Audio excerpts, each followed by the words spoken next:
que fue inmolado desde el principio del mundo. Si alguno tiene oído, oiga.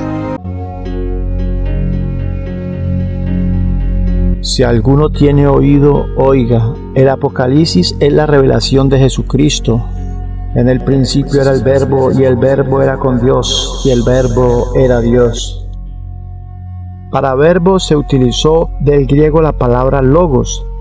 El Verbo no era una persona aparte o un Dios aparte, tal como la palabra de un hombre no es una persona aparte de él. El Verbo era el pensamiento, el plan o la mente de Dios. La encarnación existía en la mente de Dios antes que el mundo comenzara. Desde luego, en la mente de Dios, el Cordero fue inmolado antes de la fundación del mundo. Esto por su omnisciencia, o sea, conocimiento anticipado de las cosas, sino con sangre preciosa de Cristo como de un cordero sin mancha y sin contaminación, ya destinado desde antes de la fundación del mundo, pero manifestado en los postreros tiempos por amor de vosotros. En el uso griego, logos puede significar la expresión o el plan como existe en la mente del pregonero, como un drama en la mente de un dramaturgo, o puede significar el pensamiento como proferido o de otra manera físicamente expresado, como un papel que se juega sobre el escenario. Juan, después de haber visto Apocalipsis, empieza su evangelio con un prólogo y dice que el Logos existía en la mente de Dios desde el principio del tiempo. En el principio era el Verbo. Cuando llegó el cumplimiento del tiempo, Dios puso aquel plan en acción.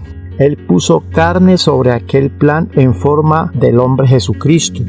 El Logos es Dios expresado. Por eso el versículo 14 dice que el Verbo encarnado tuvo gloria como el unigénito del Padre. Y la complementa el versículo 18 cuando dice que el Hijo ha dado a conocer al Padre. El Verbo no era inferior a Dios, era Dios.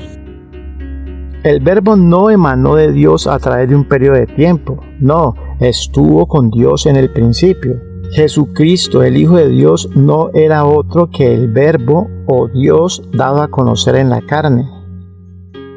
Asimismo, pues, el libro de la vida de ese Cordero que está sentado en el mismo trono del único Dios, ¿cómo no va a saber quiénes están inscritos en el libro de la vida desde antes de la fundación del mundo?